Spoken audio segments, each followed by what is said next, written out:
అందరికీ విశ్రాంతి దిన శుభాకాంక్షలన్నీ. దేవుని యొక్క దేవాలయానికి కూడి వచ్చిన మీ అందరికీ కూడా దేవుని పేట వందనాలు చెల్లించుకుంటుంది. ఈ యొక్క పరిశుద్ధ విశ్రాంతి దిన కార్యక్రమాన్ని మనం ప్రారంభించుకున్నట్టు మనందరం లేచి నుంచున్నట్లయితే ప్రారంభ పాటగా పెద్ద పుస్తకం నుంచి 215వ పాట పాడుతున్నామండి. పెద్ద పుస్తకం నుంచి 215వ పాట, రాజాతి రాజా రాజులకు రాజా పాటతో దేవుని మహిమ పలుకుతాం.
అందరికీ విశ్రాంతి శుభాకాంక్షలు అండి.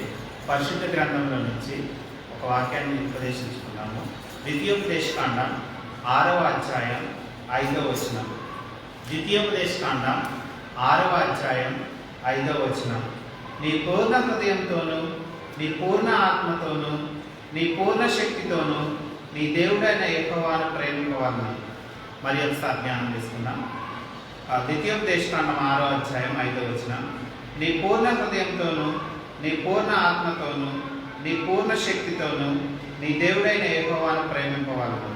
ప్రార్థన చేసుకున్నాం. మనం కలుసుకున్నట్లయితే, మహోన్నతుడ, మహాగరుడ, కోటాను కోట్ల దూతలతో ఎల్లవేళ స్తుతింపబడుతున్న యేసురాజా, నీకే వందనాలు, స్తోత్రాలైన ఈ విశ్రాంతి దిన ఆరాధనలోని స్తోత్రం తండ్రి, మేమందరం కూడి నేను ధ్యానించటకు, ఆరాధించటకు మేము ఇక్కడ కూడుకొని ఉండగా నీకే వందనాలు తండ్రి, స్తోత్రాలు తండ్రి. ఈ భాగ్యాన్ని ఎంతమంది పొందలేకపోతున్నారో, ఇంకా ఎంతమంది రావాలని తలంచి త్వరగా వారిని రప్పించండి తండ్రి, స్తోత్రం అయినా.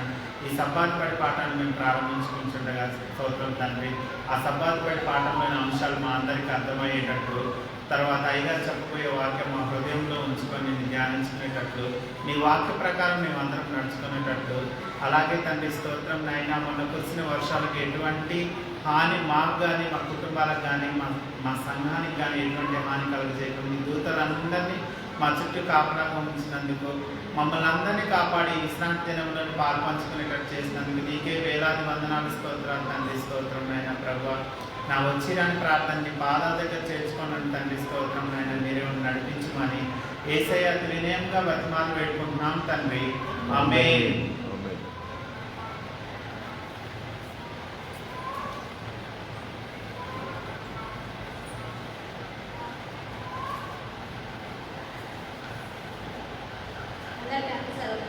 హ్యాపీ సాబర్. ఈ వారం రెండవ పాఠం. దక్షిణ ఆసియా దేశం నుండి వస్తున్న 4వ త్రిమాసం మిషన్ పనులు.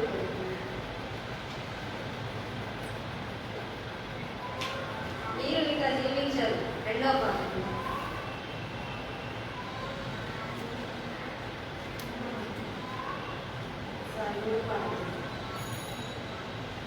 అద్భుతమైన శిశువు.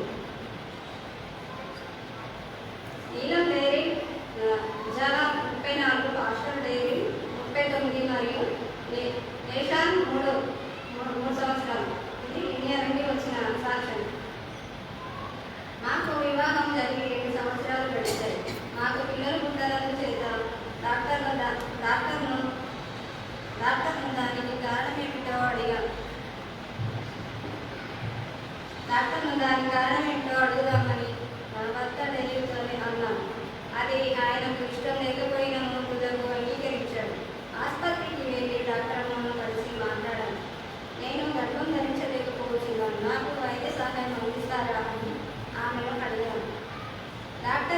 అందుకు డాక్టర్ అంగీకరించింది. కానీ నా భర్త ఆమెతో, మీకు తెలుసా, మా వివాహం జరిగి 2 సంవత్సరాలు అయింది. పిల్లల కొరకు నేను ఎప్పుడు ప్రార్థించలేదు. మొదటగా మేము ప్రార్థన చేసి అటు పిమ్మట తిరిగి మీ యొద్దకు రావాలనుకుంటున్నానని చెప్పారు. అప్పుడు డాక్టర్, మీరు ఎంతకాలం ప్రార్థించాలని అనుకుంటున్నారు అని అడిగింది.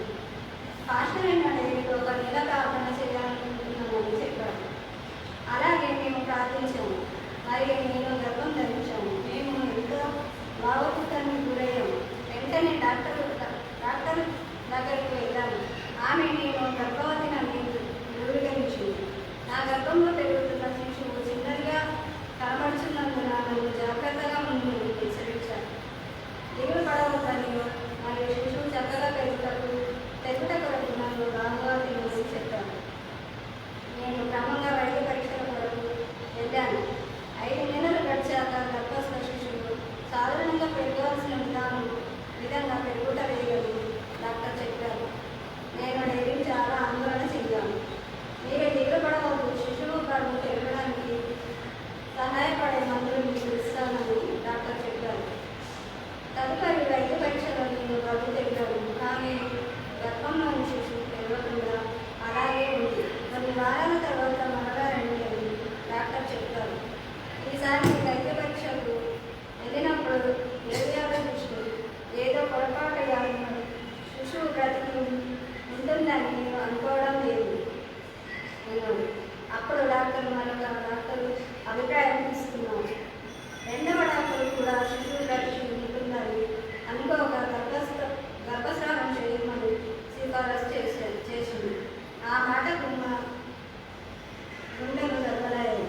ప్రభువా, మేము సేవ చేస్తున్నాము, ఏమి చేయాలో మాకు దారి చూపించి అని మేము ప్రార్థించాము.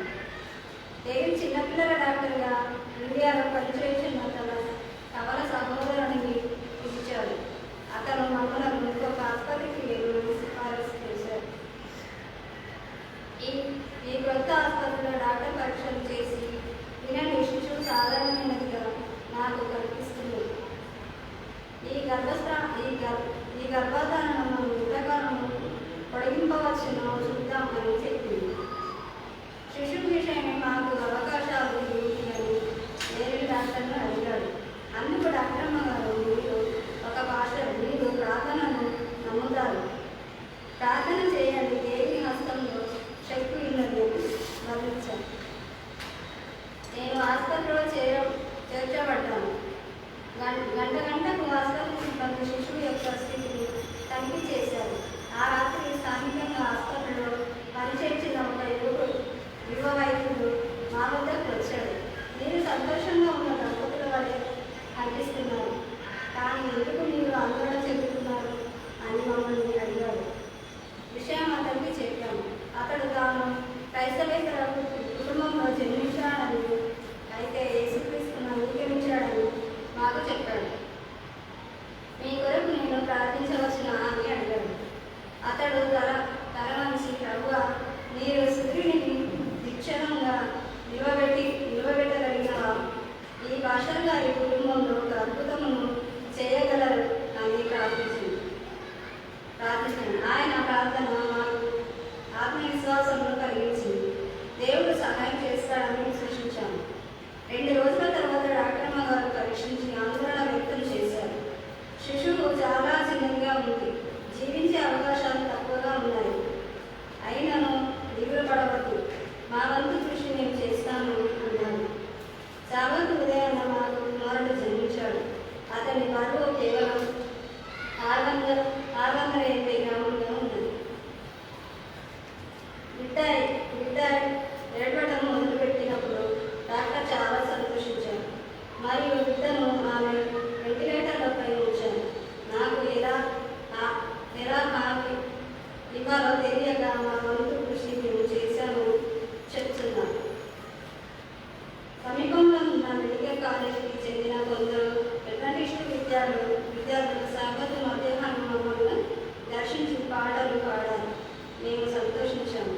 మా బిడ్డ ప్రాణాలు కాపాడుటకై దేవుడు ఏమైనా చేస్తాడని మేము విశ్వసించాము. అంత చిన్నబాబు దేహమంతా అనేక చూపులు నమర్చబడ్డ చూడలేకపోయాము. బాబును మేము ముట్టుకొనలేము. మేము పాటలు పాడి దేవునికి ప్రార్థన మాత్రమే చేయగలము. నేను మరియు దేవునికి భయపడవద్దు, దేవుడు నిన్ను చూసుకుంటాడు అని పాట పాడాను. 3 రోజుల తర్వాత బాబు గారు 600 గ్రాములకు తగ్గిపోయింది. బాబు ప్రాణాలు కాపాడటకు తాను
బైబిల్ కానుకలు సేవ నిమిత్తం మనం సమర్పిస్తుండగా పాట ద్వారా దేవుని మహిమ పొందుతామని భూమి ఆకాశంలో సృష్టించిన యేసయ్యకే స్తోత్రములు.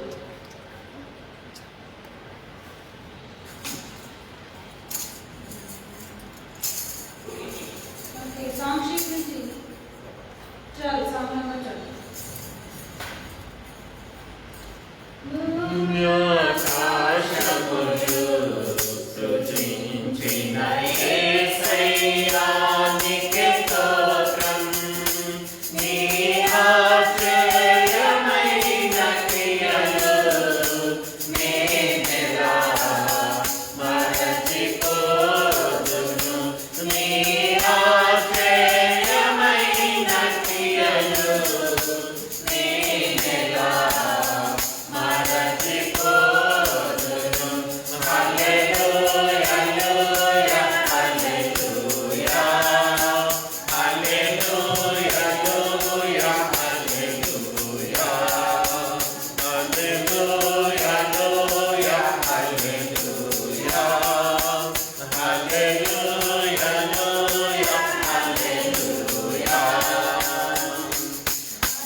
విశ్రాంతి దిన శుభాకాంక్షలండి. దేవుడు మనల్ని ఎంతో మిక్కిలిగా ప్రేమించి దేవుడు మనకు ఇచ్చినటువంటి గొప్ప అవకాశం దేవాలయంలో కూడి ఒక పరిశుద్ధ విశ్రాంతి దినాన్ని దేవుని మహిమపరచాలి. ఎందుకంటే వాక్యంలో చాలా చక్కగా దేవుడు మనకి బయలుపరచాడు. వాళ్ళు ఒక్కరోజు దేవాలయంలో విశ్రాంతి దినాన్ని దేవుడితో గడుపుతా 1000 దినులతో సమానం. ఎంతో శ్రేష్టమైనది విశ్రాంతి దినం కనుక ఆ విశ్రాంతి దినంలో పాలు పంచుకోవడం అంటే దేవుడు ఇచ్చినటువంటి గొప్ప భాగ్యం మనకి. ఎంతోమంది అనుకుంటారు దేవాలయం రాలేదు, దేవునితో ఆ సమయాన్ని గడపలేదు. ఎందుకంటే వాక్యంలో మనకి దేవుడు వాక్యం ద్వారా చాలా చక్కగా మనకు బయటపరుస్తాడు. చాలా పరిశుద్ధ విశ్రాంతి అనేది దేవుని కొరకు మనం చేయవలసింది. మనల్ని మనం శుద్ధీకరించుకుని దేవుళ్ళు బలపడటానికి దేవుడు మనకి ఇచ్చినటువంటి గొప్ప అవకాశం విశ్రాంతి దినం అనేది. కాబట్టి మనందరం చాలా ధన్యులు, దేవుడు మనల్ని ఎంతగానో ఆశీర్వదించినందుకు. ఈరోజు మనం 3వ పాఠాన్ని నేర్చుకోబోతున్నాం.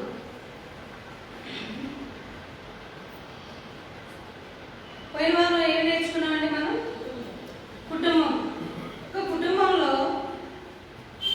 పేరెంట్స్గా ఉండాల్సిన బాధ్యత ఏంటి? ఆధ్యాత్మిక జీవితంలో పిల్లల్ని ఎలాగ పెంచాలి, అలాగే మన పిల్లలు కూడా ఎక్కడ వాళ్ళకి చిన్నప్పటి నుంచి విద్యాభ్యాసాన్ని నేర్పిస్తున్నాము, దానితో పాటు ఆధ్యాత్మికమైనటువంటి పాఠాలని ఏ విధంగా నేర్పిస్తున్నాము అనే దాని గురించి మనం నేర్చుకుంటాం. ఎందుకంటే ఎవరికి వారు ఎవరి పనులు వాళ్ళవి, నా ఉద్యోగం నాది, వాళ్ళ స్కూల్ వాళ్ళది, అట్లా అంటే మంచి కమ్యూనికేషన్ ఉంటుంది పిల్లలకి అన్న తల్లిదండ్రులకి మధ్య. వారందరూ కలిసి ఒక గుడ్ కమ్యూనికేషన్లో ఉండేది ఎప్పుడు? ఫ్యామిలీ ప్రేయర్స్లో వాళ్ళతో మనం మాట్లాడుతున్నప్పుడు, ప్రతిదీ వాళ్ళతో షేర్ చేసుకుంటున్నప్పుడు, అప్పుడే వారికి మనకి మంచి సహసంబంధం కలుగుతుంది అనేది లాస్ట్ వీక్ మనం నేర్చుకున్నాం. అయితే ఈ బుక్ అంతా కూడా మనకి దేని గురించి ఇవ్వబడింది? ఎడ్యుకేషన్ గురించి కదా. అయితే విద్యాభ్యాసం గురించి మనకి ఇవ్వడం జరిగింది. అయితే ఈ లోకపు విద్యాభ్యాసం మనం ఎంత సంపాదించుకుంటున్నామో దానికంటే చాలా ప్రాముఖ్యమైనది యొక్క దేవుని విషయంలో ఆధ్యాత్మిక జీవితంలో ఎంత విద్యాభ్యాసాన్ని మనం సంపాదించుకుంటాం మనకి ఇచ్చినటువంటి ఈ యొక్క జీవితం అనే ఈ పీరియడ్లో. ఎందుకంటే ప్రతి వ్యక్తి కూడా జీవితం మొత్తంలో ఒక స్టూడెంటే నేర్చుకోవాల్సింది. ఎందుకంటే అందరూ కంప్లీట్గా జ్ఞానవంతులం కదా, కంప్లీట్గా ఎవరికీ తెలియదు. అందరూ స్టూడెంట్స్ దేవుని దగ్గర. ఆధ్యాత్మిక జీవితంలో మనకి ఇచ్చినటువంటి ఈ 50 సంవత్సరాలు కానివ్వండి, 100 సంవత్సరాలు కానివ్వండి, ఏదైనా సరే అందులో మనం ఎంత డిగ్రీని ఆధ్యాత్మిక జీవితంలో సంపాదించుకున్నాం, దేవుడు మన గురించి అంత గొప్ప సాక్ష్యాన్ని చెప్పడానికి సిద్ధంగా ఉన్నాడు అనే దాని గురించి మనం ఈ 3 నెలలు కూడా మనం నేర్చుకోబోతున్నాం. అయితే ఈరోజు 3వ పాఠంలో ఏంటంటే ద లా యాజ్ టీచర్. అంటే ధర్మశాస్త్రము మేము ఒక ఉపాధ్యాయునిగా ఉంది మనకి. ఎందుకంటే ధర్మశాస్త్రమే ఒక ఉపాధ్యాయుడు మనకి. ఎందుకు? మనం చాలాసార్లు యోహాను సువార్త 1వ అధ్యాయం 1వ వచనంలో చదువుకుంటాం, దేవుడే వాక్యమై ఉండేను అని. వాక్యం దేవుని యొద్ద ఉండేను అంటే ఇప్పుడు వాక్యంలోనే కదా మనకి ధర్మశాస్త్రం ఇవ్వబడింది. సో ఈ ధర్మశాస్త్రం ఏం బోధిస్తుంది అంటే ధర్మశాస్త్రమే మనకి ఒక దేవుని యొక్క ఆధ్యాత్మికంగా టీచర్. మనకి మన జీవితాన్ని మనం మలుచుకోవడానికి ఆయనే ఒక టీచర్గా ఉండి మనకి బోధిస్తున్నారు ధర్మశాస్త్రం ద్వారా. అయితే కొంతమంది ఏం చెప్తారంటే ఓల్డ్ టెస్ట్మెంట్ కాలం అప్పటి రోజుల్లో, ఎందుకంటే అవి జరిగిపోయినాయండి. న్యూ టెస్ట్మెంట్కి వచ్చిన తర్వాత, యేసుక్రీస్తు వచ్చిన తర్వాత ధర్మశాస్త్రం అనేది లేదు. నీతి దేవుని ఎవరైతే అంగీకరిస్తారో వాళ్ళు మాత్రమే దేవుని బిడ్డలు, విశ్వాసులు అని చెప్తారు. ఎందుకంటే సున్నతి గురించి ఒకటి చెప్తారు, ఇంకొకటి దేవుడు బలియాగమయ్యి తన యొక్క గొర్రెపిల్లగా మన బదులు ఆయన అక్కడ బలి అర్పించబడ్డాడు. కాబట్టి ఆ ధర్మశాస్త్రం అక్కడికి తీసివేయబడి కాదు. ఎందుకంటే మనకి ప్రకటన లాస్ట్ పేపర్లో ఉంటుంది ఏమని, బుక్ అంతా కూడా మనకి బైబిల్ అంతా తీసినప్పుడు ఇందులో ఏ వాక్యాన్ని కూడా మనం తీయడానికి కానీ కలపడానికి కానీ ఎవరిమీ యోగ్యులం కాదు. అసలు ఏది తీయలేము, ఏది పెట్టలేము. యేసుక్రీస్తు వారి జీవితం అంతలో చూసుకుంటే ఎక్కడ కూడా ఇది తీసేశాను, ఫలానా అక్షరం తీసేశాను అని యేసుక్రీస్తు వారు ఎక్కడా చెప్పలేదు. ధర్మశాస్త్రాన్ని బట్టి చూసుకుంటే మనందరం కూడా ఉరికి గుడ్డలాగా ఉన్నాం. మనం ధర్మశాస్త్రం మనకే, దేవుని కొరకు కాదు, మన కొరకు దేవుడు ఇచ్చాడు. దాని ద్వారా మన నీతి ఏంటి అనేది బయలుపరచబడుతుంది. అలానే ధర్మశాస్త్రాన్ని పాటిస్తే, ధర్మశాస్త్రాన్ని మాత్రమే మనం బేస్ చేసుకుంటే పరలోక రాజ్యానికి అర్హులం అనడానికి కూడా లేదు. ధర్మశాస్త్రంతో చూసుకుంటే ప్రతి ఒక్కరు కూడా నీతిమంతులమే. కానీ దేవుడు మన పట్ల చూపే కృపను బట్టి మాత్రమే మనం పరలోక రాజ్యానికి వారసులు అవ్వగలం. అదే మనం ఈ వారం నేర్చుకోబోతున్నాం. ధర్మశాస్త్రం మనకు ఒక బోధకునిగా ఉన్నట్లు మనం చూస్తాం. సండే రోజు చూసినట్లయితే the love and the fear God, అంటే భయభక్తులు దేవుని యందు. అది ఎలాంటిది? ప్రేమతో కలిగినటువంటి భయభక్తులు దేవుని పట్ల మనకి ఉన్నాయా లేవా? ఎందుకు మనకి భయభక్తులు ఉండాలి? ఎందుకంటే మనం లాస్ట్ వీక్ నేర్చుకున్నాం, ద్వితీయోపదేశకాండం అంటేనే ఏంటి? మనకి ద్వి అంటే రెండవసారి చెప్పబడుతుంది అని. మోషే ఈ 40 సంవత్సరాలు ఇజ్రాయేల్ జనాంగాన్ని ఐగుప్తు నుంచి కనానికి నడిపించేటప్పుడు యెహోవా దేవుడు మోషేతో మాట్లాడి ప్రతి నిమిషంలో ఆయన ఇచ్చినటువంటి ధర్మశాస్త్ర విషయంలో కానీ ఎవరు ఏం చేస్తున్నారు, ఏం చేయాలి, రేపు పొద్దున్న లేచి మనం ఎక్కడికి వెళ్ళాలి అనేది ప్రతిదీ కూడా దేవుడు ఏది చెప్తే దాని ప్రకారం మోషే నడిపించినట్లు మనం చూస్తున్నాం. అయితే ఇవన్నీ ఏ రోజుకు ఆ రోజు చెప్పబడి వారికి ఇజ్రాయేల్ జనాంగానికి. కానీ ద్వితీయోపదేశ కాండంలో ఈ 40 సంవత్సరాల నుంచి అంటే ఇన్ని సంవత్సరాలు మనం నడిచిన జీవితాన్ని ఒకసారి రిమైండ్ చేశాడు ఆయన ప్రతి ఒక్కరికి కూడా. ఎందుకంటే ఈ 40 సంవత్సరాల జీవితంలో అనేక మంది నశించిపోయి ఉండొచ్చు. కొంతమంది ఒకరోజు లక్షల మంది చనిపోయినట్లు కూడా మనకు ఉంది అక్కడ కదా. దేవుని విషయంలో చదువుకొని చనిపోయినట్లు చూస్తున్నాం మనం. అయితే అదన్నింటినీ మళ్ళీ ఆయన ఏం చేస్తున్నాడు, తిరిగి వాళ్ళకి చెప్తున్నాడు ఇలా చేయాలి మీరు అని. ఎందుకంటే ఇక్కడ ద్వితీయోపదేశ కాండం 31వ అధ్యాయం మొత్తం చాలా ఇంపార్టెంట్. ఈ పాఠం మొత్తం కూడా దాని మీద బేస్ చేసుకునే ఉంది మనకి. అయితే 31:9 నుంచి 13 వరకు చూస్తే ఒకసారి ఏంటంటే ఈ యొక్క 31వ అధ్యాయాన్ని మొత్తాన్ని కూడా ఒక పాట రూపంలో యెహోవా దేవుడు మోషేని రాయమన్నట్లు అక్కడ మనం చూస్తున్నాం. ఎందుకు పాట రూపంలో? ఇప్పుడు మనం చూడండి, నడిపించుదానవ పాట మన టైంలో ఇప్పుడు ఆ పాట వినగానే మనందరం ఏమనుకుంటాం, అది చాలా పాత పాట అండి, నేను చిన్నప్పుడు మా అమ్మమ్మ గారి టైంలో నేర్చుకున్నాను, లేకపోతే కదా మా తాత వాళ్ళు నాకు నేర్పించారన్న. కానీ దాని మీనింగ్ అయితే మనందరికీ గుర్తే ఉండదు. ఈ పాట రూపంలో ఎందుకు చెప్పమన్నాడంటే దేవుడు రేపు నెక్స్ట్ రాబోయే తరాల వాళ్ళు ఆ పాట విన్నప్పుడు, అది చేసినప్పుడు దేవుని యొక్క శక్తిని, దేవుని యొక్క మహిమని వారు గుర్తించాలి. ఎందుకంటే వాక్యం చెప్పినప్పుడు అందరం మర్చిపోతాం కొన్ని రోజులు. అదే పాట అయితే మర్చిపోము. దాన్ని ఎలా ఉన్నా సరే మనం అనుకోకుండా కూడా ఒక్కోసారి మన ఇంటెన్షన్ లేకుండానే పాడుతూనే ఉంటాం మనం.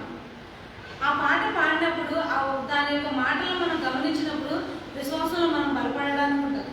మన యొక్క తప్పులు మనం తెలుసుకొని మళ్ళా దేవుని ఎందుకు తిరగడానికి గొప్ప అవకాశం ఉంటుందని దేవుడు, ఎందుకంటే మనం పుట్టక ముందే మన కళలు ఎదిగినటువంటి గొప్ప దేవుడు. ఎందుకంటే మనల్ని నిర్మింపక ముందే మనం ఎలాంటి జీవితం జీవించాలంటే ఒక ప్రణాళిక దేవుడు మన పట్ల వేస్తాడు.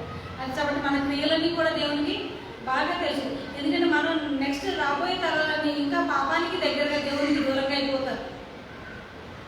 కాబట్టి ఈ పాట రూపంలో ఉన్నప్పుడైనా సరే వాళ్ళు మలుచుకోవాలనే ఉద్దేశంతో యెహోవా దేవుడు మోషే ద్వారా ఆ యొక్క అధ్యాయాన్ని పాట రూపంలో రాసి ఇజ్రాయేల్ జనాంగానికి ఇవ్వమని జరగడం జరిగింది. ఎందుకంటే 7 సంవత్సరాలకు ఒకసారి ఏ పండుగ చేసేవాళ్ళు అప్పుడు ఇదే పండుగని మనకి, ఎందుకంటే పర్ణశాలల పండుగని 7 సంవత్సరాలకు ఒకసారి చేస్తారు. ఈ 7 సంవత్సరాలు నువ్వు ఎంత సంపాదించుకున్నావో దాంట్లో ఉన్నటువంటి దశభాగాన్ని తీసుకొచ్చి దేవునికి ఇవ్వాలి. ప్రతిసారి దేవాలయం వచ్చినప్పుడు దశభాగం ఇస్తాం. కానీ 7 సంవత్సరాలు ఎంతో కొంత ఎదుగుతావు కదా నువ్వు. 7 సంవత్సరాలకు ఇంకొక ప్రత్యేకత కూడా ఉంది. ఒకవేళ నీ ఇంట్లో ఎవరైనా బానిసలుగా ఉంటే అప్పట్లో ఏదైనా పని చేయలేకపోయినప్పుడు వాళ్ళు అప్పు తీర్చలేనప్పుడు వాళ్ళ ఇంట్లో పిల్లల్ని మళ్ళీ బానిసలుగా వాళ్ళ ఇంట్లో ఇచ్చేవారు. ఆ 7 సంవత్సరాలకి వాళ్ళకి బానిసత్వం నుంచి విడుదల కలుగుతుంది దేవుని కృప ద్వారా వాళ్ళకి. సో నువ్వు ఎంత సంపాదించుకున్న దాన్ని బట్టి దేవుని యొక్క విశ్వాసులు అందరూ కూడా దేవాలయంలో కూడి 7 రోజుల పండుగ జరుపుకుంటారు వాళ్ళు, పర్ణశాలల పండుగ. అయితే దానిని అక్కడ మోషే గుర్తు చేసినట్లు చూస్తాం మనం 3:9 నుంచి 11 వరకు చూస్తే. ఎందుకు ఈ ఆచారాన్ని ఆచరించారు కాబట్టి మనం ఎజ్రా నెహెమియా గురించి ఇదే సబాల్బర్ పాఠం నేర్చుకున్నప్పుడు చూసాము. నెహెమియా మళ్ళా వచ్చి తిరిగి దేవాలయం ప్రహారం మొత్తాన్ని కట్టించినప్పుడు పర్ణశాలల పండుగ చేశాడు ఆయన. అప్పుడే 7 రోజులు కూడా ఎక్కడెక్కడున్న ఇజ్రాయేల్ జనాంగం అంతా వచ్చి అక్కడికి వచ్చి యెరూషలేం దేవాలయం దగ్గర ఆ యొక్క పండుగలో పాల్పంచుకునేవాళ్ళు. ఎందుకు ఎక్కడెక్కడ ఉన్న వాళ్ళు అందరూ వచ్చారు? వారి పితరులు వారికి నేర్పించారు కాబట్టి. వారి పితరులకి ఎవరు రిమైండ్ చేశారు? ఇక్కడ మోషే గారు చెప్పారు, పాట రూపంలో చెప్పారు. మీరు ప్రతిదీ కూడా దీన్ని మరొక పాట రూపంలో మీ పిల్లలకి తెలియచేయండి. కొన్ని తరాలు గడిచినా కానీ ఆ యొక్క ఆచారం అనేది పోలేదు. దేవుని మనం ఈ విధంగా మహిమపరచాలి, ఈ టైంకి మనం దేవాలయానికి వెళ్ళాలి అని. కాబట్టి ఎందుకంటే 70 డేస్ మనకి ఎంతో, అప్పుడు ఆ 40 సంవత్సరాలు జరిగిందని ఒక్కసారి మోషే గారు రిమైండ్ చేశారు అక్కడ.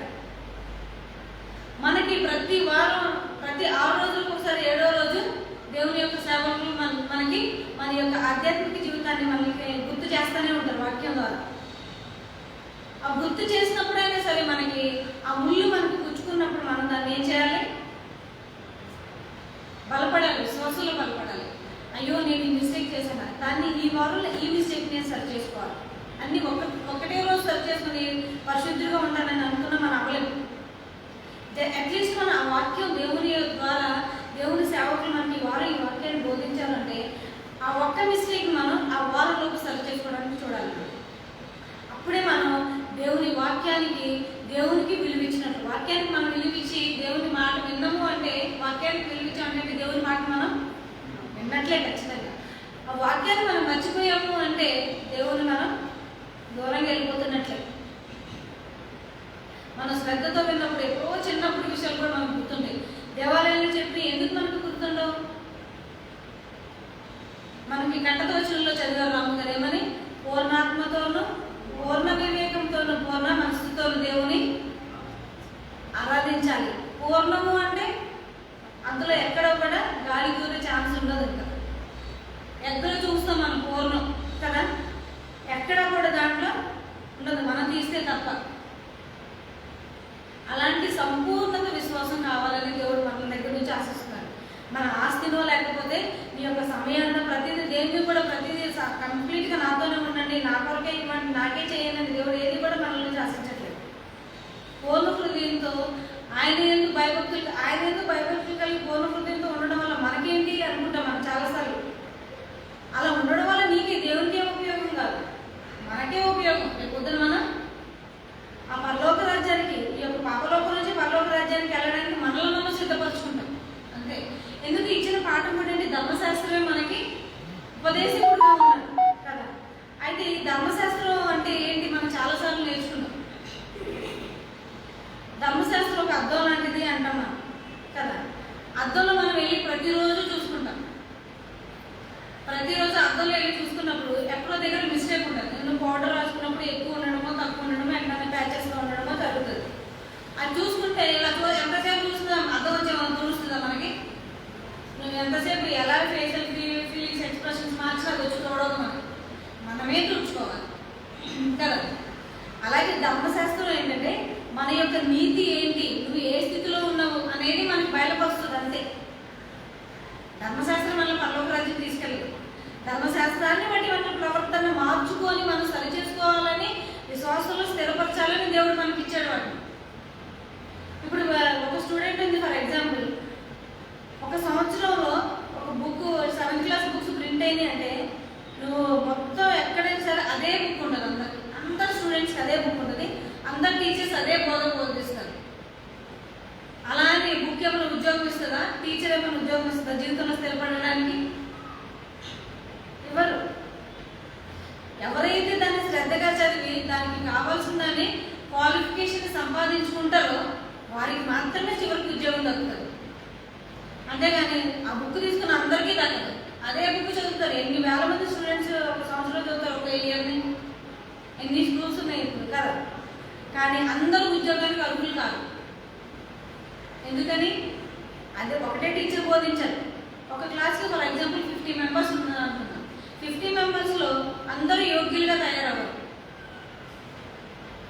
రేర్గా తయారయ్యారు. ఒక 10 మంది గవర్నమెంట్ ఉద్యోగాలు సంపాదించుకుంటారు, ఇంకొక 10 మంది కార్పొరేట్లలో చేసేవాళ్ళు ఉంటారు.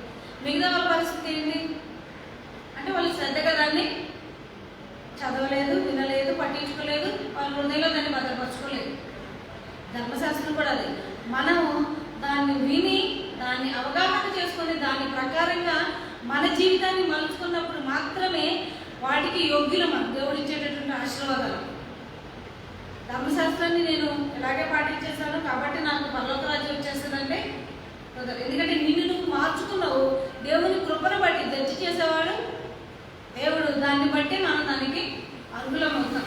ఎవరిని కూడా ఎందుకంటే నేను ప్రతి వారం దేవాలయానికి వచ్చాను, అది ధర్మశాస్త్రంలో ఏంటి తల్లిదండ్రులు గౌరవించాను నేను. ఇక్కడ ఇంట్లో తల్లిదండ్రులు గౌరవించావు, వేరే తల్లిదండ్రులను తిడితేను వేరే వాళ్ళు వెళ్ళి వాళ్ళతో తన్నినప్పుడు నీ ఇంట్లో వస్తువులు నీకు సంబంధించిన దగ్గర నువ్వు దొంగతనం చేయలేదు. ఇంకొకరి దగ్గర ఏదో ఒక రూపంలో కానీ అది నీవు చెప్పే మాట విషయంలో కానీ పని విషయంలో కానీ దొంగతనం జరుగుంటే అందుకే నేను పూర్ణం అనే మాట వాడబడింది అక్కడ దేవాలయం. వాక్యం ద్వారా మనకి. ఆ విధంగా మనల్ని సరి చేసుకుంటేనే పాట ద్వారా యెహోవా దేవుడు ఇచ్చింది మనకు. అందుకని మన నుంచి మన తర్వాత వచ్చే అనేక తరాల వారు కూడా దాన్ని బట్టి వారిని వాళ్ళు సరి చేసుకోవాలని. అలాగే మనం నెక్స్ట్ చూసినట్లయితే 14వ వచనం నుంచి అదే 31వ అధ్యాయము 27వ వచనం వరకు చూసినప్పుడు ఏం చెప్పబడుతుందంటే 23, 27 వరకు కూడా మోషేకి తెలుసు, దేవుడు చెప్పాడు ఏమని, నీ టైం ఇంకా అయిపోతుంది. ఎందుకంటే మోషే టైమింగ్ అక్కడ వరకు అయిపోతుంది.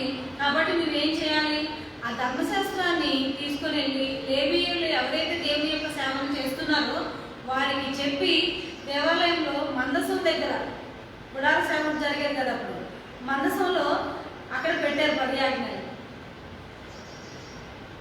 అక్కడ పెట్టి వారు ఏమేమి చేయాలో వారికి అందరికీ కూడా ఒకసారి చదవండి, చదివితే మనకి గుర్తుండదు. 14 నుంచి. మరియు యెహోవా చూడుము, నీ మరణ దినములు సమీపించెను. నీవు యెహోషువను పిలిచి నేను అతనికి ఆజ్ఞలు ఇచ్చినట్లు ప్రత్యక్షపు గుడారంలో నిలువుడని మోషేతో సెలవీయగా మోషేయు యెహోషువయు వెళ్ళి ప్రత్యక్షపు గుడారంలో నిలిచిరి. అచ్చట యెహోవా మేఘస్తంభములో ప్రత్యక్షమాయెను.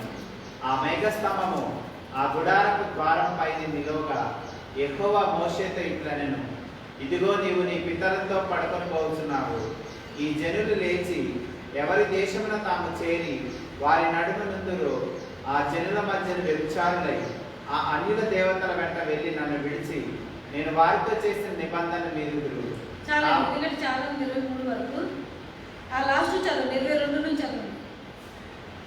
కాబట్టి మోషే ఆ దినమందే ఈ కీర్తన వ్రాసి ఇశ్రాయేలీయులకు నేర్పెను. మరియు యెహోవా నూను కుమారుడైన యెహోషువకి ఇలా సెలవించెను, నీవు నిబ్బరం కలిగి ధైర్యముగా ఉండము. నేను ప్రమాణపూర్వకముగా వారికి ఇచ్చిన దేశమునకు ఇశ్రాయేలీయులను నువ్వు తోడుకొని పోవలను. నేను నీకు తోడైందును. ఎందుకంటే ఇక్కడ మనకి ఏం చెప్పబడుతుందంటే మోషే టైం ఇక్కడతో అయిపోతుంది. తర్వాత దేవుని యొక్క కార్యక్రమాన్ని ఎవరు నడిపించాలంటే దేవుని యందు మోషే ఫస్ట్ నుంచి మోషేతో పాటు ఉండి దేవుని విషయంలో భక్తి శ్రద్ధలతో నడిచినటువంటి వ్యక్తి యెహోషువ. యెహోషువకి మరలా అదే ఆధిక్యతని ఇవ్వడం జరిగింది. ఎందుకంటే కొన్ని వేల మంది వచ్చినట్లు చూస్తాం మనం, కానీ ఒక్క వ్యక్తిని మాత్రమే దేవుడు ఎన్నుకున్నట్లు చూడాలి ఇక్కడ మోషే తర్వాత. ఎందుకు అందరూ అవిశ్వాసులాగా ఉన్నారు? కష్టం వచ్చినప్పుడు ఒకలాగా, సుఖం ఉన్నప్పుడు ఒకలాగా ఉంటున్నారు వీళ్ళందరూ. ఎందుకంటే రంగులు మారుస్తున్నారు. అట్టి వారికి ఎప్పుడు కూడా దేవుని విషయంలో ఒక ప్రాధాన్యత అనేది దక్కదు. దేవుడు ఎప్పుడు ఒకేలాగా ఉన్నాడు, నిన్న రేపు నేడు కూడా. సో మనం కూడా దేవుని పోలి అలాగే ఉండాలి. యెహోషువ అలాగే ఉన్నాడు కాబట్టి దేవుడు యెహోషువ నాకు ఇది కావాలని ఆయన ఆశించలేదు, ఆయన తలంపు కూడా లేదు. కానీ దేవుడే పిలిచి ఆయనకి ఆ యొక్క ఆధిక్యత, మోసే తర్వాత ఆధిక్యత. ఎందుకంటే వీళ్ళు తర్వాత ఏం చేయబోతారో ప్రతి కార్యక్రమం గురించి కూడా ఇక్కడ దేవుడు చాలా స్పష్టంగా చెప్పాడు. ఇంకా వాళ్ళు కణాల్లోనికి ప్రవేశించలేదు. ప్రవేశించిన తర్వాత వాళ్ళు ఎలా చేస్తారో చెప్పాడు ఇక్కడ దేవుడు. అలా చేశారు కాబట్టి మళ్ళీ ఏం చేశాడు దేవుడు? వాళ్ళని ఫరో చేత అక్కడ కష్టాలు పెట్టాడు. మళ్ళా కనాన్ దేశం అంటే ఈ లోకపు పరలోకమే. అక్కడికి వెళ్ళి కూడా ఏం చేశారు? మళ్ళా వెనక్కి తిరిగి సేమ్ తప్పిదాలే చేశారు వాళ్ళు. తప్పిదాలు చేసినప్పుడు మళ్ళా ఫరోని పంపలేదు కదా దేవుడు. ఎవరిని పంపాడు అప్పుడు? నెబుకద్నెజరుని పంపించారు కదా. ఎందుకంటే కష్టం వచ్చినప్పుడు వాళ్ళు, ఎందుకంటే నువ్వు ఎప్పుడైతే దేవుడికి దూరంగా ఉంటావో ఖచ్చితంగా దేవుడి యొక్క ముళ్ళు మనకి గుచ్చుకుంటుంది. అంతేగాని దేవుడు మనకి పనిష్మెంట్ ఇవ్వడు, మన తప్పిదాలే మనకి. అందుకే ధర్మశాస్త్రం ఊరికే దేవుడు మనకి ఇవ్వలేదు. అవన్నీ చదవడానికి 1 నిమిషం, విన్నప్పుడు చాలా సింపుల్ అవి, కానీ మన జీవితం మొత్తానికి అవే మూలాలు మనల్ని మన విశ్వాసాలను బలపరచుకోవడానికి. అయితే ఇక్కడ చూస్తే ఆయన యెహోవా దేవుడు చెప్పిన ప్రకారం మోషే గారు కీర్తన రూపంలో రాసి ఇశ్రాయేలు జనాంగాన్ని ఎవరు నడిపించాలో, ఎవరి యొక్క దేవుని సేవను చేస్తారో లేవీ గోత్రం వారికి వారి చేతుల ద్వారా దేవాలయంలో దాన్ని భద్రపరిచి నెక్స్ట్ ఏం చేయాలి, ఎలా నడపాలనేది యెహోషువకి ధైర్యంగా ఉండమని. ఎందుకంటే ఇప్పుడు మోషేని చూసి మోషే ఏది చెప్తే అది చేశాడు ధైర్యంగా. ఇప్పుడు మోషే కూడా ఉన్నాడు, యెహోషువనే నడిపించాడు. కానీ ఆ ధైర్యాన్ని యెహోషువకి ఎవరిచ్చారు? ఇక్కడ మోషే కంటే ముందుగా యెహోవా దేవుడే ఇచ్చాడు. ఇక్కడ యెహోవా అనేది చాలా క్లియర్గా కూడా. మరి యెహోవా నూని కుమారుడైన యెహోషువకు ఇలా సెలవిచ్చాను, నీవు నిబ్బరం కలిగి ధైర్యంగా ఉండుము. నేను ప్రమాణపూర్వకంగా వారికి ఇచ్చిన దేశంలో ఇశ్రాయేలీలను నీవు తోడుకొని పోవాలను. నేను నీకు తోడై ఉండును. దేవుడే గొప్ప అభియాన్ని ఇచ్చాడు కాబట్టి యెహోషువ ఒక మాట చెప్పాడు, గొప్ప మాట ఏంటంటే అందరం చాలాసార్లు చెప్పుకుంటాం, ఎవరు దేవుడితో వచ్చినా రాకపోయినా నేను నా కుటుంబం సేవించడం. ఎందుకంటే ఇక్కడ దాన్ని బట్టి మనం ఏం చేసుకోవాలి, గుంపుల్ని చూడొద్దు. పలానా వాళ్ళు వస్తున్నారా, పలానా వాళ్ళు రావట్లేదా, ఆ మాట చెప్పింది, ఈ మాట చెప్పింది. ఇప్పుడు ఏదైనా మనం తప్పు చేసాం, సునీత తప్పు చేసింది ఈరోజు, నేనేం చేస్తాను, సునీతకి తప్పే దేవుని వాక్యం మనకి ఏం చెప్తుంది, నువ్వు దేవుని పెట్టావు కానీ నువ్వు ఎందుకు చేసావు ఇది అని నేను అడుగుతాను. అప్పుడు ఏం చెప్పాలి, దేవుని విశ్వాసాలు అయితే అవునమ్మా నాకు తప్పే, నేను ఎందుకు అలా చేశాను అని దాన్ని కరెక్ట్ చేసుకోవాలి. దేవుని ముందు నాకు ఈ రూపంలో గుంచుకుంది, సో నేను కరెక్ట్ చేస్తాను. అలా కాకుండా భాషంగా నన్ను ఇలాగ అందని 10 మందికి చెప్పి మీరు కూడా ఎలాగండి దేవాలయం ఎందుకంటే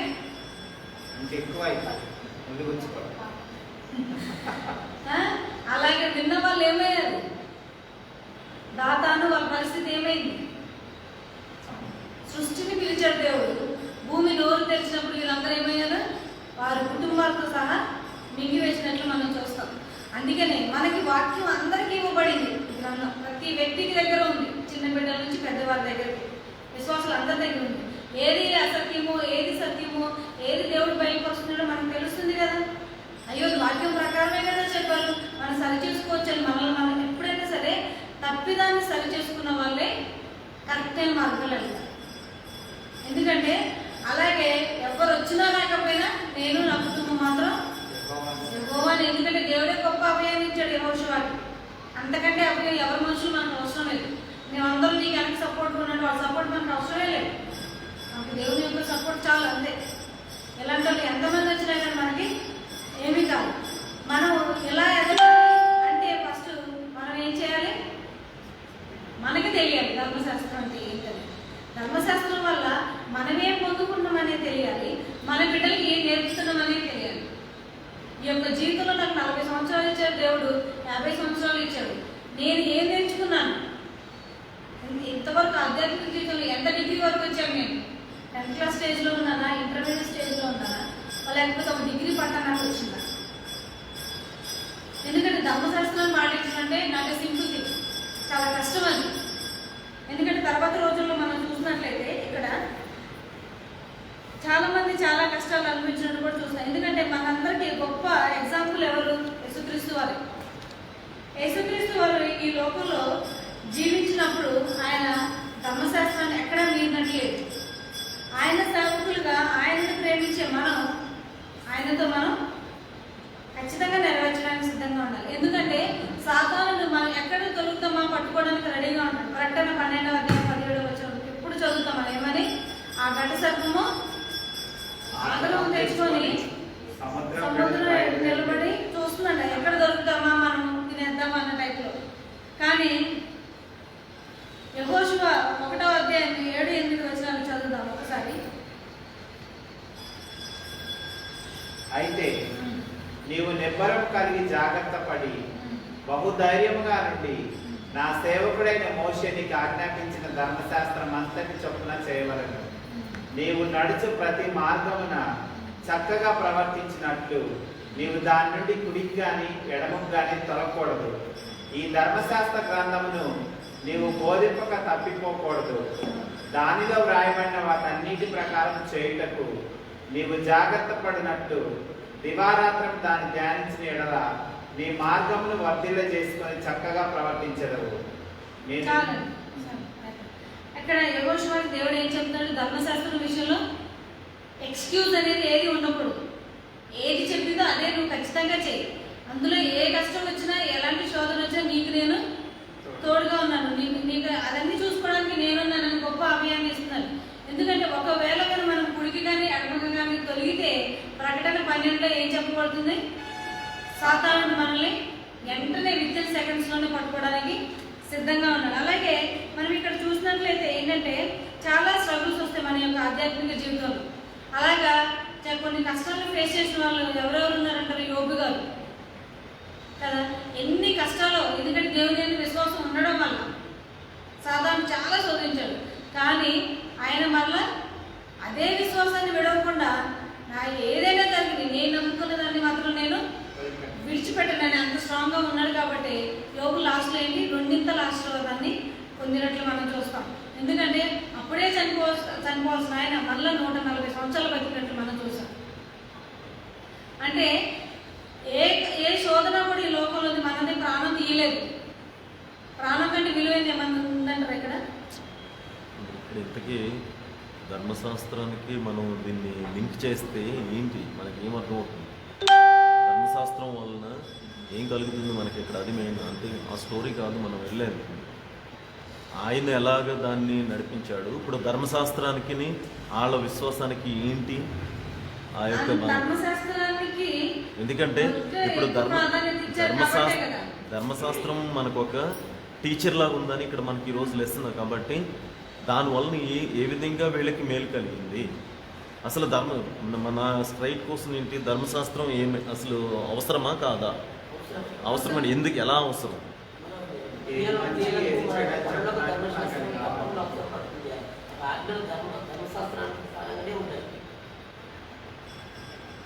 ధర్మశాస్త్రం అంటే ఏంటి అనేది ఏమన్నా మీరు ఎప్పుడన్నా ఆలోచించారా? ఎందుకంటే పౌలు చెప్తాడు ఆ యొక్క ధర్మశాస్త్రం మనల్ని పరలోక రాజ్యానికి తీసుకువెళ్ళదని. ధర్మశాస్త్రం వలన అదే ఏంటి ధర్మశాస్త్రం ఏంటి అసలు? అందుకే ఒక బెస్ట్ ఎగ్జాంపుల్ చెప్తున్నారు, అది ఉదాహరణకి మనకి మన యొక్క అంటే ఒక మిర్రర్ లాగా అని చాలామంది చాలాసార్లు మనకు ఒక ఎగ్జాంపుల్ ఇచ్చారు, ఒక అద్దం లాగా. ఎందుకంటే మన ముఖం అనుదినము కూడా అద్దంలో ఎలా అయితే చూసుకుంటూ ఏమన్నా సరి చేసుకుంటా, అంటే సరిగా హెయిర్ ఎలా ఉంది, లేకపోతే ముఖం మీద మచ్చలు ఎలా ఉన్నాయి అని చూసుకుంటూ వాటిని సరి చేసుకుంటాం. ఆ మచ్చను తుడిచివేసుకుంటాం, లేకపోతే సరైన హెయిర్ సరిగ్గా మనం సరి చేసుకుని అప్పుడు నీట్గా బయటికి వెళ్ళటం, లేకపోతే నీట్గా మనం లేచిన తర్వాత ఆ అద్దంలో చూసుకుని బయటికి వెళ్ళాలి. అలాగే అనుదినము కూడా మనకి ఈ యొక్క ధర్మశాస్త్రం అనేటువంటిది నీ యొక్క హృదయంలో నువ్వు చేస్తున్నటువంటి జీవన విధానంలో నువ్వు ఏ విధమైనటువంటి తప్పు ఒప్పులు అనేటువంటిది తెలుసుకోవటానికి అదొక అద్దం లాంటిది. చాలామంది మరి దాన్ని తీసివేశారు అని చెప్తున్నప్పుడు, ఎందుకంటే నీలో ఉన్నది మచ్చ అది అని చెప్పేటువంటి అది ప్రతి ఒక్కలేదు. నువ్వు వెళుతున్న మార్గం తప్పు అని చెప్పేటువంటి ఆ ఉపాధ్యాయుడిలాగా, నువ్వు చేస్తున్నటువంటిది తప్పు అని చెప్పేటువంటి తల్లిదండ్రులలాగా ధర్మశాస్త్రం అనేటువంటిది మనము వెళుతున్న మార్గము తప్పు ఒప్పు తెలియటానికి ఒక మార్గం కాదు, మనకి ఒక అంటే ప్రూఫ్గా మనకు అర్థమవుతుంది. ఎవరో చెప్పవసరం లేదు, దాన్ని చూడటం వల్ల, దాన్ని అనుసరించడం వలన నువ్వు చేస్తున్నది రైట్ ఆర్ రాంగ్ అనేటువంటిది నీకు నువ్వుగానే వచ్చి నీ ముఖం మీద మచ్చ ఉందని ఎదుటోళ్ళు చెప్పేదాకా ఉండవు కదా, నువ్వు అర్థం చూసుకున్నావంటే. అలాగే మన జీవితాలను వేరే ఎవరో వచ్చి నువ్వు తప్పు చేస్తున్నావని చెప్పే పరిస్థితి తెచ్చుకోవాల్సిన అవసరం ఉండదు, మనం ఆ యొక్క ధర్మశాస్త్రం ఫాలో అవటం వల్ల. అది కీర్తనలు 40:8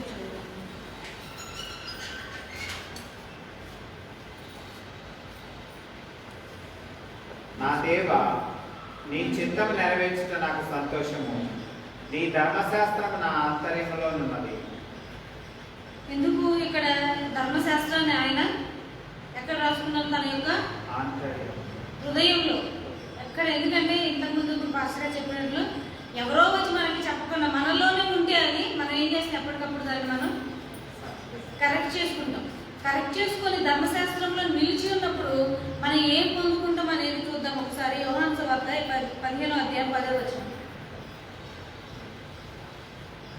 15:10. నేను నా తండ్రి ఆజ్ఞలు గైకొని ఆయన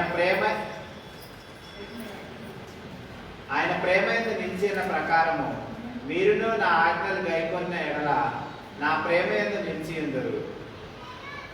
దేవుని యొక్క ఎందుకు యేసుక్రీస్తు వారు ఇక్కడ ఏం చూస్తున్నాం మనం? యేసుక్రీస్తు వారు దేవుని ప్రకారం, దేవుని చెప్పిన ప్రకారం ఆజ్ఞల్ని పాటించారు కాబట్టి దేవుని ప్రేమ యందు ఆయన నిలిచి ఉన్నాడు. అలాగే మనం దేవుని ప్రేమ యందు నిలిచి ఉండాలంటే మనం ఏం చేయాలి? ఆజ్ఞలు మనం గైకొనాలి. ఆజ్ఞలు పాటించాలి. దీన్ని బట్టి మనకి ఏమర్థమవుతుంది? ఎవరైనా మనకి ఆజ్ఞలు పలానా ఆజ్ఞ కొట్టివేశారు, లేకపోతే కొన్ని ఆజ్ఞలు తీసేసారు, సరిచేశారు అంటే మనం నమ్మాలా నమ్మకూడదు? ఎందుకంటే ఎక్కడ కూడా ఏ వాక్యం పొల్లైన సున్నాయనైనా తీసివేయడానికి కలపడానికి మనం యోగ్యులము కాదు. అలా చేస్తే మనకు వచ్చేటటువంటి ఫలితాలు కూడా ఉన్నాయి. దేవుడు చాలా స్పష్టంగా మనకు బయలుపరిచాడు కదా. అలాగే ఇక్కడ యేసుక్రీస్తు వారు మనకు గొప్ప ఉదాహరణగా చెప్పాడు. ఏమని? నేను దేవుని యందు ఉండి దేవుని ఆజ్ఞలు దేవుని యొక్క ప్రకారం నేను నడిపించాను కాబట్టి దేవుని యందు నేను నిలిచి ఉన్నాను. మీరు నా యందు నిలిచి ఉండాలంటే దేవుని ఆజ్ఞలను కైకొనాలి అని యేసుక్రీస్తు వారే మనకి చాలా స్పష్టంగా చెప్తున్నప్పుడు మనం ఆజ్ఞలను ఖచ్చితంగా తూచే తప్పకుండా పాటించాలి. వాటి యందు నిలబడి మనల్ని మనం సరి చేసుకున్న విశ్వాసంలో మనం బలపడాలి. అప్పుడు మాత్రమే దేవుని ప్రేమకు మనం అర్హులమవుతామని కూడా చాలా స్పష్టంగా ఉంది అక్కడ. దేవుని ప్రేమకు అర్హులమంటే, ఎందుకంటే మనకి పరలోక రాజ్యం ఎలాగ ప్రాప్తిస్తుంది? మనకి దేవుని యొక్క కృప ద్వారానే. కాబట్టి మనం దేవుని ప్రేమను పొందుకోగలిగాము అంటే ఆయన కృప ద్వారానే మనం పరలోక రాజ్యానికి వెళ్ళగలం. కాబట్టి అట్టి విధంగా మన నడతలు మనం సరి చేసుకొని విశ్వాసంలో బలపడి అనేకమైనటువంటి పాఠాలను మనం నేర్చుకున్న దాన్ని విడిచిపెట్టకుండా దాని ప్రకారంగా ఎంతో కొంత మార్పు మన జీవితాన్ని తెచ్చుకున్నట్లయితే మనం చాలా ఆశీర్వదించబడతాం. దేవుని మనం అడగకముందే మన యొక్క అక్కర్లు తీర్చడానికైనా సిద్ధంగా ఉన్నాడు. నువ్వు ప్రలాపించి ఏడ్చి ప్రార్థించే కంటే ముందే నీకు దేవుడు ఇస్తాడు. ఎందుకంటే ముందుగా చెప్పండి అంటే మన యొక్క ఆ మచ్చల్ని మనం తుడిచివేసుకున్నప్పుడు ఎలా తుడిచివేసుకుంటాం? వాక్యం ద్వారానే. వాక్యం అంటే దేవుడి ద్వారా దేవుడు మనకు బయలుపరిచినటువంటి మనకి 10 ఆజ్ఞలే ఒక ఉపాధ్యాయుడిగా మనకు ఉన్నాయి.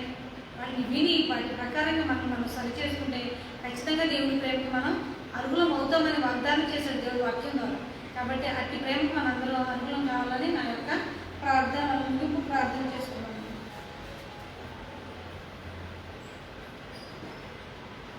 మహోన్నతుడ ఘనమైన దేవ, మీకే వందనాలు తండ్రి. అనునిత్యము నా తండ్రి వేల దూతలతో స్తుతి స్తోత్రములను పొగడబడుచున్న గొప్ప దేవ, నీకే వందనాలు ప్రభు.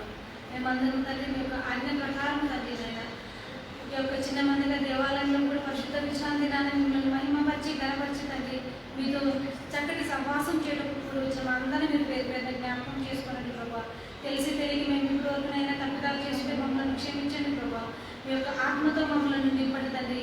నైనా పాఠం ద్వారా మీరు మాతో మాట్లాడినందుకు బట్టి మీకు వందనాలు తండ్రి. 10 ఆజ్ఞల తండ్రి నేను ధర్మశాస్త్రమైన తండ్రి మాకు గొప్ప నైనా ఉపాధ్యాయులుగా ఉన్నాయి. మా యొక్క నడతలను మేము సరి చేసుకుంటాం నేను బోధిస్తుండే కదండి. వాక్యాన్ని బట్టి మా నడతలు మేము సరి చేసుకుని విశ్వాసంలో దినదినము బలపడుతూ తండ్రి ఆ పరలోక రాజ్యానికి యోగ్యులుగా మేము తయారు చేసుకుంటూ మీ యొక్క పరిశుద్ధాత్మ కాపుదలను మాకు ఎల్లవేళలా తోడుగా ఉంచమని, మీరే మహిమాగంతా ప్రభావం పొంది విశ్రాంతి దినదేవులు మా పైన మెనుగా కుమరించమని యేసు నామమున అడిగి వేడుకుంటూ ప్రార్థన చేసినాము తండ్రి. ఆమేన్.